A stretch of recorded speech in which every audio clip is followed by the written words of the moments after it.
Que faire des mômes? Que faire des mômes? Que faire des mômes? Que faire des mômes? Que faire des mômes? Que faire des mômes? Que faire des mômes? Que faire des mômes? Eric Couder. Bonjour la famille, c'est Eric Couder. Je suis très heureux de vous retrouver pour un nouveau numéro de Que faire des mômes, l'émission pour toute la famille à partager sans modération. Le sommaire, dans quelques instants, la rubrique Allô, parlons jeunesse. Je téléphonerai à Carmen Carvela, cofondatrice et présidente de Pop Mons, l'application gratuite des parents qui s'entraident. Dans la rubrique À vos agendas, côté cinéma, nous découvrirons la bande-annonce du film Tad et le secret du roi Midas. Je recevrai également Aurélie Péréten, directrice du musée de la Grande Guerre à Meaux, pour parler de l'exposition Famille à l'épreuve de la guerre. Dans la rubrique Invité, à découvrir une interview d'Alexandre Fievé que j'ai rencontré pour son livre Seul contre tous, l'histoire d'une équipe. Chers auditeurs, si vous nous écoutez pour la première fois et que vous souhaitez rejoindre la famille Que faire des mômes, je vous invite à vous abonner à notre newsletter sur quefairedesmômes.fr et à nous suivre sur les réseaux sociaux Facebook, Twitter et Instagram. Tout de suite, rien que pour vous, en partenariat avec l'ONG CNRJ, Allô, parlons jeunesse. Que faire des mômes? L'ONG CNRJ est l'organisation non gouvernementale des cercles nationaux de réflexion sur la jeunesse. L'ONG CNRJ possède un statut consultatif spécial auprès de l'ONU et est présente dans plus de 20 pays dans le monde. L'ONG CNRJ est construite par des citoyens sans argent des États, elle est donc indépendante. Elle travaille à permettre à la jeunesse de mieux prendre sa place dans le monde. N'hésitez pas à aider l'ONG CNRJ à aider la jeunesse sur www.cnrj.org. L'ONG CNRJ vous présente l'invité jeunesse. J'appelle sans plus attendre Carmen Carvela.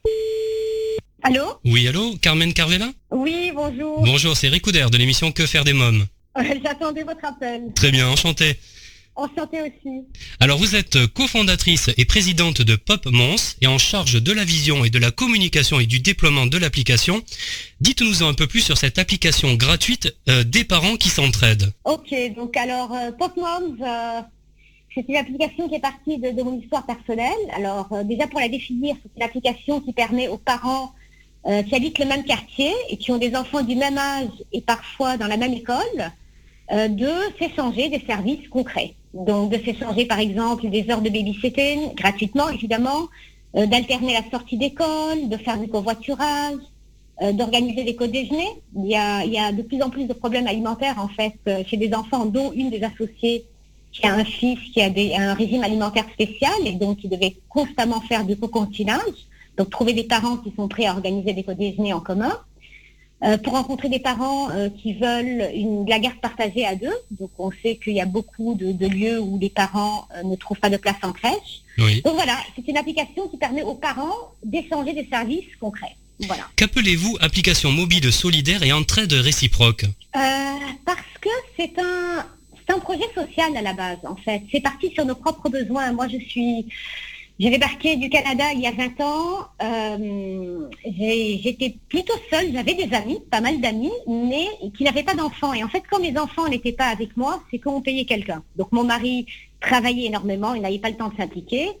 Et j'ai ressenti d'une part beaucoup de solitude en tant que maman, parce que, et ça je sais aujourd'hui que ça touche beaucoup de mamans en fait, qui vont suite à la naissance d'un enfant, ne plus avoir les mêmes points...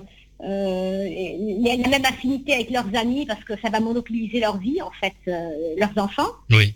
Et donc dans mon cas je me souviens notamment la sortie d'école, je voyais toujours les mêmes mamans, je rêvais de leur demander on ne pourrait pas alterner une sortie d'école, une seule par semaine, donc moi le lundi ou le jeudi par exemple, mais je n'osais pas en me disant s'ils ne demandent pas c'est qu'ils n'en ont pas besoin.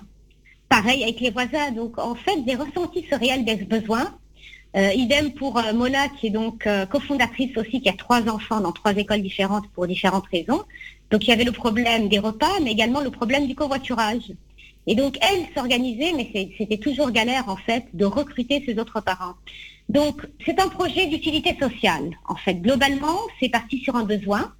C'est parti sur une tendance sociétale qui est de plus en plus axée sur la collaboration, l'entraide, une sorte de fraternité sociale. Oui. Et donc on s'inscrit en fait dans le long terme, vraiment dans une économie collaborative. Et en ce sens, c'est une application d'entraide sociale et solidaire et gratuite. Voilà, on ne vend pas de services et les parents qui sont inscrits ne proposent pas de services payants. Absolument pas. Voilà. Au début, alors vous aviez décidé de cibler les mamans, même si les papas étaient inclus, mais les papas se sont rebellés et surtout le point de vue de Gilles Vaquier de la Bolle, de l'atelier du futur papa, qu'on connaît bien dans la famille Que faire des mômes, a compté pour vous, hein, racontez-nous. Oui, en fait j'admire énormément Gilles Vaquier, je trouve que ce qu'il fait est juste extraordinaire, de préparer les papas à la parentalité d'une part, mais de les préparer aussi au changement dans la vie du couple et surtout à de leur faire réaliser à quel point c'est un tsunami dans la vie d'une maman en fait. Son corps change, ses habitudes changent, elle perd son indépendance, etc. Donc j'ai beaucoup d'amitié et d'admiration pour Gilles. Alors à la base, moi je travaille depuis plus de 10 ans en fait dans la veille technologique, dans l'observation des tendances sociétales de toutes les mutations. Oui. Et je savais que des applications déjà qui existent aux États-Unis, qui ne sont pas du tout dans l'échange de services, hein, ça n'existe pas à ma connaissance, mais dans l'échange d'informations, qui s'appellent Moms, etc., accueillaient déjà les papas. Donc je savais déjà que les papas allaient s'impliquer. Oui. Par contre, comme entre Mona et moi, qui étions les premiers parents fondateurs, maintenant on est plusieurs, c'était une histoire de maman, et que les mamans, si on est sincère, continuent à être les plus investies quand même, 24/7, ce sont elles quand même qui mettent le plus d'énergie, de temps sur cette charge mentale. On avait envie de cibler tout naturellement les mamans. Mais on avait quand même, et on pensait que c'était beaucoup plus évident, l'application s'appelle Pop Mom. Oui. Les Pops et les Moms. Donc les papas étaient depuis le début inclus. Dans quelques minutes, la suite de Que faire des mômes, toujours en compagnie de Carmen Kervella, pour en savoir davantage sur l'application Pop Mons. Aurélie Péréten, directrice du musée de la Grande Guerre de mots, nous parlera de l'exposition Famille à l'épreuve de la guerre. Et vous pourrez découvrir une interview d'Alexandre Fievé, que j'ai rencontré en juin dernier pour son livre Seul contre tous, l'histoire d'une équipe. Mais pour l'instant, c'est la pause. À tout de suite. Que faire des mômes ? Si vous venez de nous rejoindre, vous écoutez Que faire des mômes, votre émission familiale, à partager sans modération, c'est Eric Couder. Je suis en ligne avec Carmen Kervella pour en savoir davantage sur Pop Mons. Je vous propose d'écouter la suite de notre conversation téléphonique. Nous étions rentrés en contact suite à un de mes posts sur Instagram au sujet du livre Au secours, je me noie d'Axel Triard. Le burn-out, c'est quelque chose que vous connaissez vous-même ? Oh là là, oui. C'est quelque chose que j'ai connu, mais sans savoir sur le champ. En fait, c'est un épuisement physique et émotionnel qui est engendré par un investissement auprès de ses enfants et de la cellule familiale 24 heures sur 24, 7 jours sur 7, avec des tâches répétitives et peu valorisées. Donc moi, avant d'être maman, j'avais l'impression que j'allais tout gérer. Oui. Et puis à la longue, j'ai eu cet épuisement constant, cette incapacité à récupérer, ce sentiment que ce que je faisais n'était pas valorisé finalement, ni socialement, ni nécessairement à l'intérieur de la cellule familiale. Et donc, moi j'ai découvert en fait l'épuisement familial, le burn-out familial, le burn-out maternel, quand Cathy Tamburlin, qui est coach parental certifié, qui a été formée par Isabelle Fioza, a proposé d'écrire, donc pour une des actualités de Pop Moms, un article sur les 3 phases du burn-out maternel. Quel conseil donneriez-vous aux mamans ou aux parents débordés ? De parler déjà. Pop Moms, c'était quand même un des objectifs, c'est d'apporter des solutions concrètes aux parents débordés ou qui recherchent une meilleure qualité de vie. En général, les parents sont tout simplement débordés. Donc de rencontrer d'autres parents qui sont dans une même logique d'entraide pour s'organiser et s'échanger des services. Je vous remercie Carmen Kervella, merci beaucoup. C'est moi qui vous remercie, à bientôt. À bientôt, bonne journée, au revoir. Ouais, au revoir. Pop Mons, si vous souhaitez des renseignements complémentaires, www.popmons.fr. Alors chers parents, grands-parents, tantes et oncles, marraines et parrains, vous vous demandez souvent que faire des mômes le week-end, comment les occuper pendant les vacances scolaires, quelles activités leur faire après l'école. Eh bien chaque semaine je partage avec vous mon agenda de tonton hyperactif et super branché. Alors en partenariat avec le jeu de plage Baba Playa, à vos agendas. Que faire des mômes ? Découvrez Baba Playa, la nouvelle activité de plage qui va rendre vos enfants complètement gaga. Avec Baba Playa, pêchez et observez les poissons en toute simplicité. Baba Playa, c'est le tube de l'été. Informations sur www.babaplaya.com. Alors, la famille, ma sélection cette semaine, côté film à voir en famille au cinéma, Tad et le secret du roi Midas, un film d'aventure de Enrique Gatto et David Alonso, à découvrir à partir de 6 ans.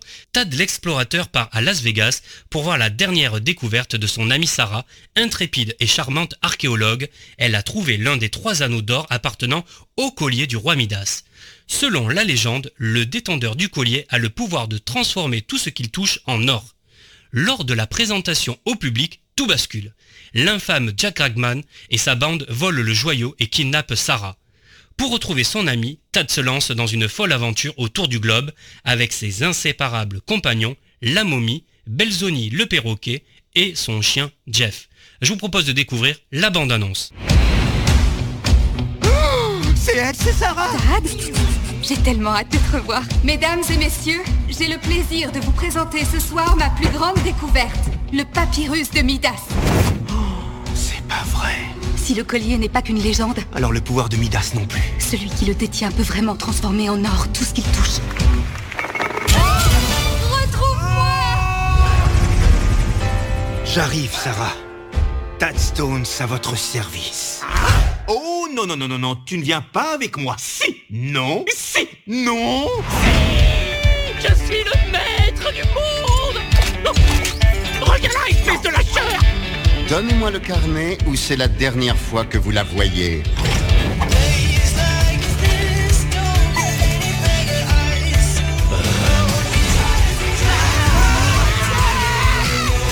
Je veux pas mourir, je veux pas mourir! T'es déjà mort, idiot au fond! Dégagez! C'est quoi ce truc? Que la fête commence! Tad et le secret du roi Midas. Oh, désolé, je fais toujours ça quand je suis... T'as vraiment aucun amour propre. Tad et le secret du roi Midas, un film à découvrir en salle. Je vous invite à venir partager votre avis sur le film Tad et le secret du roi Midas dans le groupe Que faire des mômes sur Facebook. Exposition à présent avec une orientation résolument intimiste, l'exposition temporaire Famille à l'épreuve de la guerre que vous pouvez découvrir jusqu'au 2 décembre au musée de la Grande Guerre de Meaux s'attache à présenter les bouleversements et les répercussions de la Grande Guerre par des millions de familles. C'est avant tout une exposition à découvrir en famille. Pour nous en parler, je reçois Aurélie Péréten. Bonjour Aurélie Péréten. Bonjour. Vous êtes directrice du musée de la Grande Guerre et avez collaboré à la scénographie de l'exposition Famille à l'épreuve de la guerre qui se tient jusqu'au 2 décembre au musée de la Grande Guerre à Meaux. Que peuvent découvrir au cours de cette exposition les visiteurs? Alors vraiment l'objectif de cette exposition, c'est de montrer, on connaît beaucoup bien sûr l'impact de la Grande Guerre sur les soldats, sur la géopolitique, sur les relations diplomatiques, et on souhaitait avec cette exposition mettre l'accent sur ceux qui sont restés, parce que quand un soldat part, c'est une famille qui se sépare, et donc montrer à quel point aussi la Grande Guerre a eu un impact sur la société en général et sur les familles en particulier. Donc pour découvrir cette exposition, on a choisi 4 thématiques. On suit un petit peu le parcours que vont subir ces familles à travers la guerre. Donc on a une présentation de ce que c'était qu'être une famille avant la guerre en 1914. Là c'est une des premières découvertes. On découvre que les familles françaises d'avant-guerre ressemblent beaucoup aux nôtres. On fait peu d'enfants, on vit pas avec ses parents, voilà. Et puis après on suit les familles au moment de la séparation en août 14, et puis comment les relations vont devoir s'organiser à distance pendant toute la durée de la guerre, et puis enfin bien sûr la question des retours et malheureusement du deuil pour énormément de familles qui sont aussi nos familles d'aujourd'hui. Dans quelques minutes, Que faire des mômes continue, toujours en compagnie de Aurélie Péréten pour en savoir davantage sur cette exposition à destination de toute la famille, Famille à l'épreuve de la guerre, et nous parlerons foot avec Alexandre Fievé à l'occasion de la sortie de son livre Seul contre tous, l'histoire d'une équipe, mais pour l'instant c'est la pause, à tout de suite. Que faire des mômes? Vous écoutez Que faire des mômes, l'émission culturelle pour toute la famille, c'est Eric Couder. Quelles répercussions la Grande Guerre a-t-elle eu sur ces millions de familles qui ont subi le conflit? En quoi la Première Guerre mondiale a-t-elle bouleversé la vie des foyers? Vous trouverez toutes les réponses à ces questions en découvrant cette exposition Famille à l'épreuve de la guerre qui se tiendra jusqu'au 2 décembre au musée de la Grande Guerre à Meaux. Pour nous en parler, sa directrice Aurélie Péréten. Pourquoi cette exposition peut-elle intéresser les familles mais surtout les enfants? En fait, cette exposition, comme tout ce que propose le musée de la Grande Guerre, elle a tout de suite été pensée aussi à destination des familles et d'une découverte en famille. Concrètement, ça veut dire que les enfants vont être invités, on l'espère, à s'interroger avec leurs parents ou leurs grands-parents sur l'histoire de leur propre famille, parce qu'on va avoir des portraits de famille, parce qu'on va avoir des histoires très belles de mariage, d'enfants aussi qui racontent leur guerre, donc ça permet de les questionner. Et puis on a des dispositifs de médiation qui sont dédiés aux enfants, qui vont par exemple leur permettre d'essayer de constituer des colis ou des paquets, puisqu'il y a une différence entre colis et paquets pendant la Grande Guerre, à destination des soldats, et également un dispositif qui va permettre d'aborder la question du deuil, puisque évidemment on ne peut pas malheureusement parler de la Grande Guerre sans parler de ces millions de morts. Et pour aborder la question du deuil, on a choisi de regarder l'histoire du rituel de deuil et de son évolution, parce que c'est un des impacts de la Grande Guerre sur les familles. C'est un moment où les rituels de deuil vont être tout à fait simplifiés. Donc à travers la mode, l'évolution de ces rituels, on pourra aborder ce sujet. Et puis d'autres dispositifs aussi leur sont dédiés, puisqu'on a des objets à toucher. Ça, on aime beaucoup faire ça au musée de la Grande Guerre. Voilà, les enfants apprécient en général. Et puis un dernier dispositif qui va les inviter à la fin de l'exposition à se prendre en photo, eux aussi, avec leurs parents, leur famille, et à le partager sur les réseaux sociaux. Le courrier était très important pendant la guerre. Oui, certains soldats, c'est une belle expression, l'appellent le fil de vie. Donc la correspondance a une place centrale dans l'exposition, tant en termes de thématique que physiquement, puisqu'elle fait le lien entre les histoires qu'on va raconter du point de vue du soldat, du point de vue du front, avec les marraines de guerre, ces soldats prisonniers de guerre aussi qui sont séparés de leur famille, et puis la correspondance avec justement ces familles restées à l'arrière. Le courrier va vraiment exploser pendant la Première Guerre mondiale, avec des millions de courriers envoyés tous les jours, une réorganisation majeure de la poste. Et on va d'ailleurs inviter aussi les enfants à écrire une carte postale qu'ils pourront envoyer directement depuis le musée de la Grande Guerre dans une boîte aux lettres de l'époque. Et puis des correspondances aussi qu'on va pouvoir entendre, parce que elles sont parfois difficiles à lire, et puis on a eu envie de montrer l'émotion que nous procurent ces courriers encore aujourd'hui. Donc dans 3 endroits différents, on va pouvoir entendre ces correspondances du point de vue des papas, des mères, des enfants qui s'écrivent les uns les autres pendant toute la durée du conflit. Les lettres sont plus importantes que la soupe. Ouais, exactement, c'est une belle phrase aussi qui montre que c'est une grande question pour les historiens aujourd'hui, c'est de savoir comment ces soldats ont pu tenir. Et l'une des réponses qui est apportée, c'est de se dire qu'à un moment donné, ce qui va les faire tenir, c'est la famille, c'est la petite patrie. Ça, c'est une expression aussi qu'on va retrouver. Et on a des témoignages de soldats qui finalement se battent pour que leurs enfants n'aient plus à le faire. Donc la famille va aussi avoir une importance majeure pour expliquer comment, dans les conditions terribles que vont subir les soldats, ils vont tenir malgré tout. Il faut rappeler que la guerre de 14-18, c'est 1 400 000 morts, quand même. C'est 1 400 000 morts uniquement pour la France. Pour la France, ce sont des millions de morts dans le monde entier.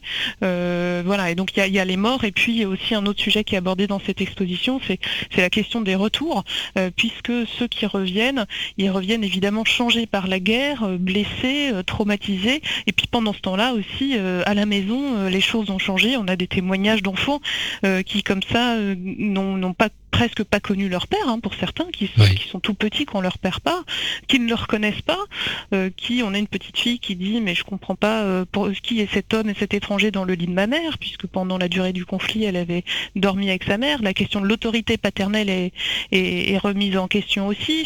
Ça pose vraiment des difficultés dans l'intime, et c'est vraiment ça que l'exposition essaye de montrer également. Pour la jeune génération qui nous écoute, pour bien qu'ils comprennent, quelles répercussions la Grande Guerre a-t-elle eu sur les familles qui ont subi le conflit ? Il y a énormément de répercussions dans divers domaines.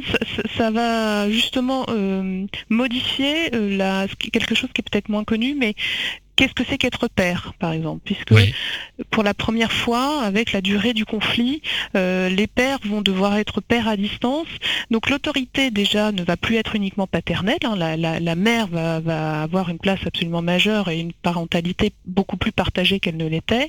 Et puis c'est le début de l'expression des sentiments. Voilà, ça c'est quelque chose d'assez nouveau qui est dû à cette guerre qui dure et puis à cette correspondance où on commence à plus partager ses sentiments envers ses enfants et puis envers sa femme. Et c'est aussi une évolution, le début des principales évolutions du statut de la femme au XXe siècle. C'est le début de l'émancipation de la femme qui va mettre énormément de temps à se mettre en place. Mais c'est la première fois, par exemple, que à travers les marraines de guerre, ce qui va d'ailleurs poser des questions sociétales majeures, mais en fait les marraines de guerre qui sont là pour être des correspondants pour les soldats dont les familles sont restées bloquées dans les zones occupées. Quand on a une correspondance entre une marraine et un soldat, c'est la première fois qu'on a des correspondances qui ne sont pas sous tutelle d'un adulte ou d'un ancien. Oui. Donc ça fait partie des modifications aussi dans l'intime qui sont engendrées par cette guerre. À suivre donc Que faire des mômes. Aurélie Péretten nous en dira davantage sur cette exposition à découvrir avec vos mômes, famille à l'épreuve de la guerre au musée de la Grande Guerre de Meaux. Je recevrai également Alexandre Fievé après le succès de son livre sur Jean-Jacques Goldman sur ses traces, publié en 2016. Alexandre Fievé nous propose un deuxième livre avec comme toile de fond la Coupe du Monde 98, seul contre tous, l'histoire d'une équipe. Une interview à découvrir donc Que faire des mômes, mais pour l'instant je vous propose de faire une courte pause. À tout de suite. Que faire des mômes. Si vous venez de nous rejoindre, vous écoutez Que faire des mômes, l'émission pour toute la famille, à partager sans modération, c'est Eric Couder. Aurélie Péretten, directrice du musée de la Grande Guerre de Meaux, nous parle de l'exposition Famille à l'épreuve de la guerre. Je vous propose d'écouter la suite de l'interview. Le mariage également est devenu très important. C'est le socle de la vie familiale.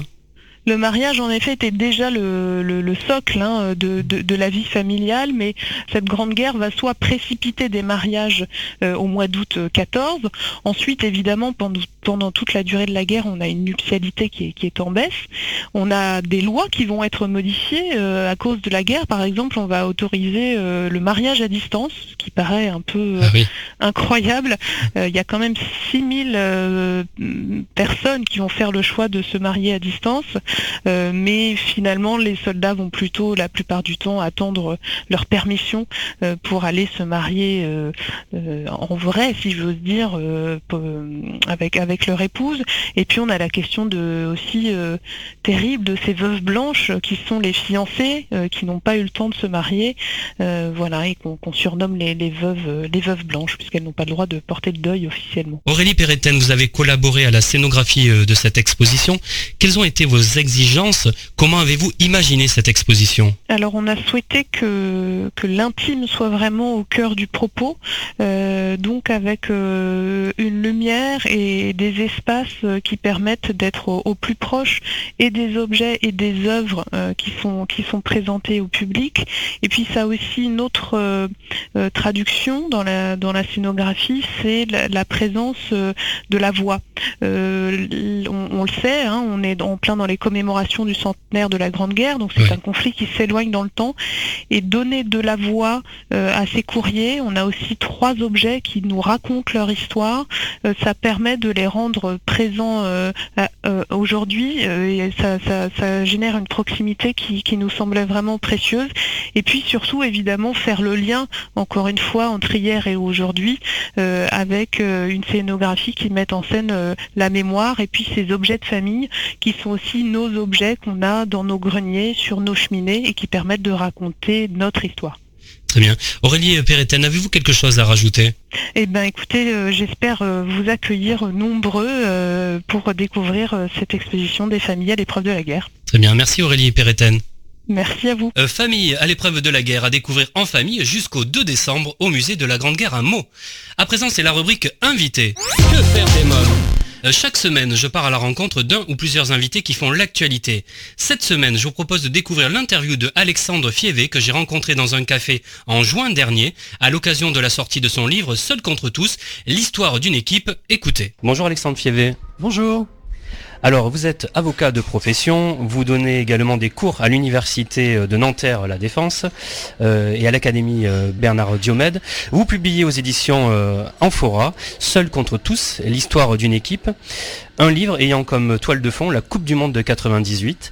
Alexandre Févé, pourquoi ce 12 juillet 98 restera gravé dans les mémoires ? Probablement parce que c'était la première fois, et les premières fois il n'y en a qu'une. Hein.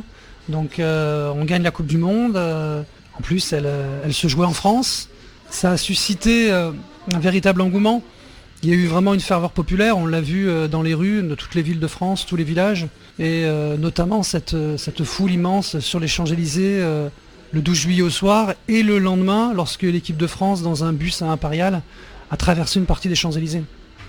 Comment vous expliquez justement cet engouement que les Français ont eu, que ce soit même les femmes, c'est vrai, d'habitude on se dit c'est les hommes qui regardent le foot, même si c'est des clichés tout ça, mais là vraiment tout le monde était à fond sur cette Coupe du Monde 98.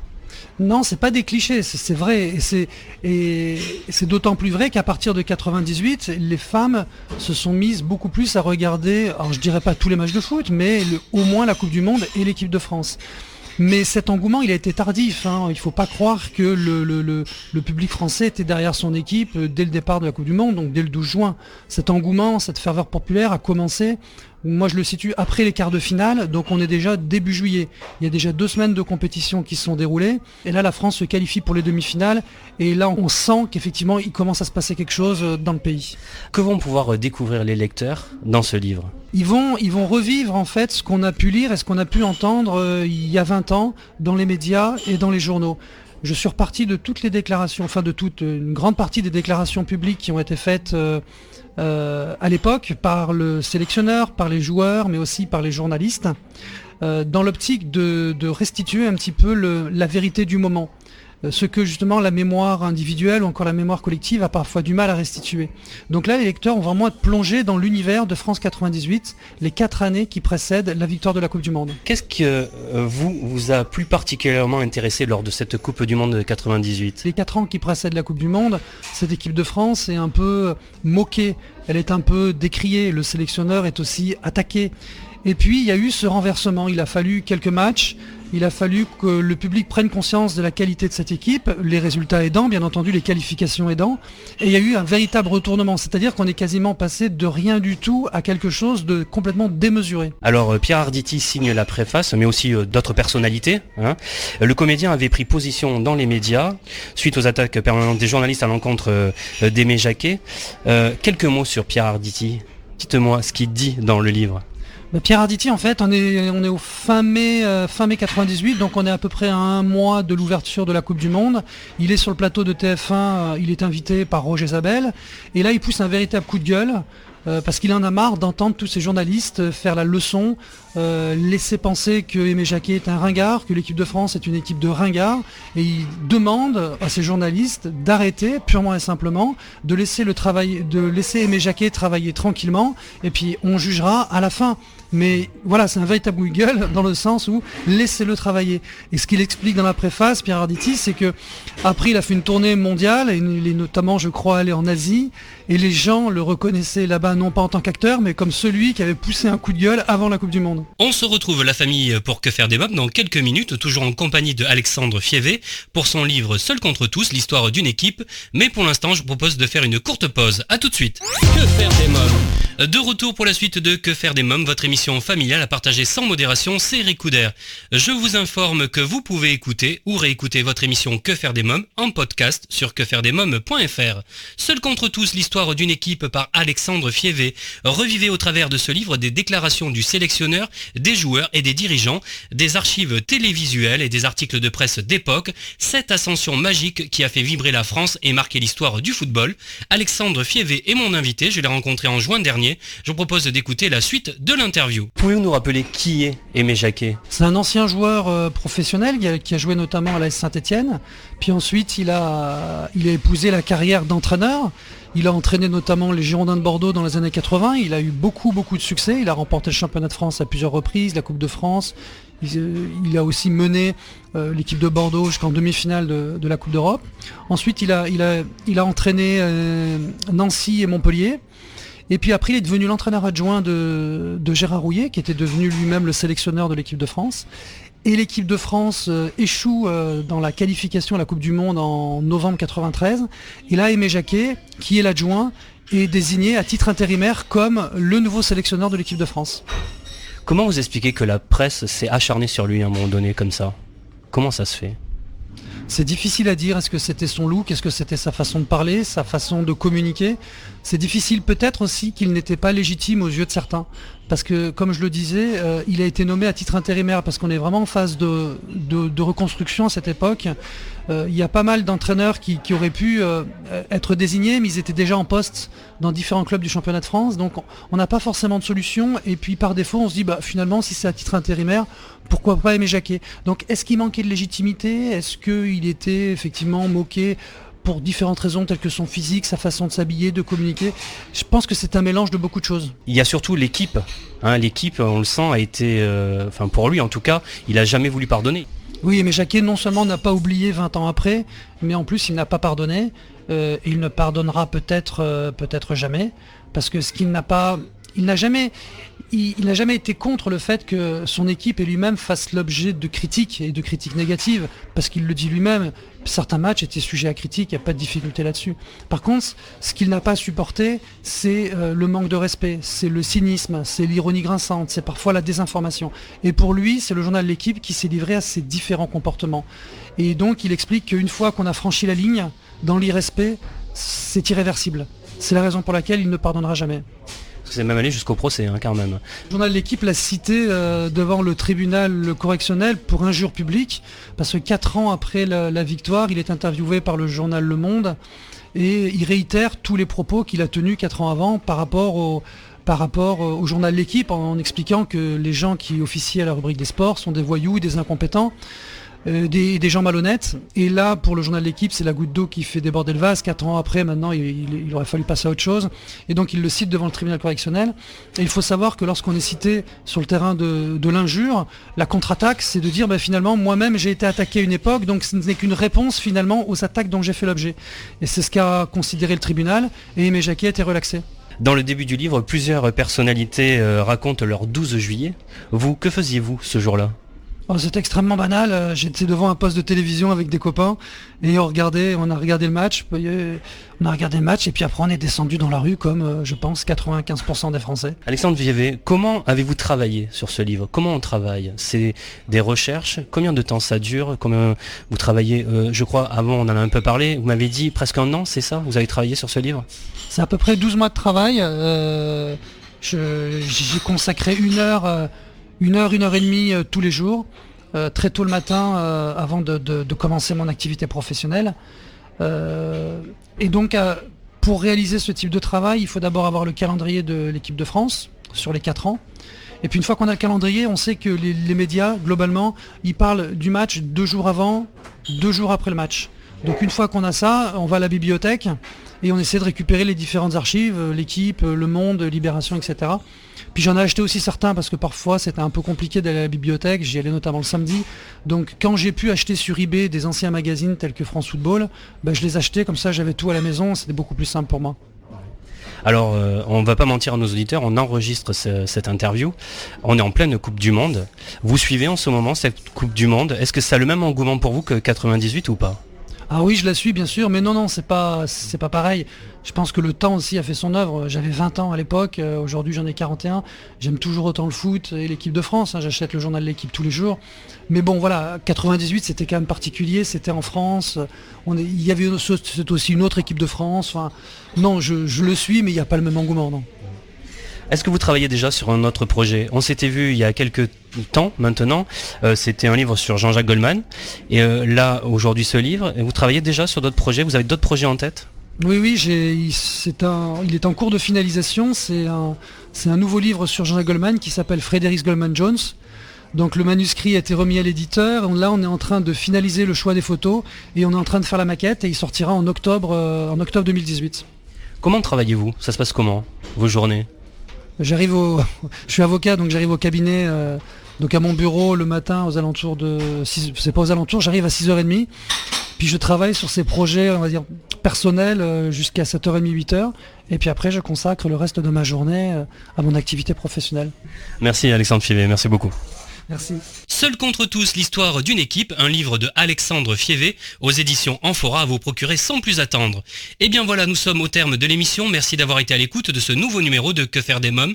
Un grand merci à mes invités, Carmen Carvela de Pub Mons, Aurélie Perretten du musée de la Grande Guerre à Meaux, Alexandre Fievé pour son livre Seul contre tous, l'histoire d'une équipe.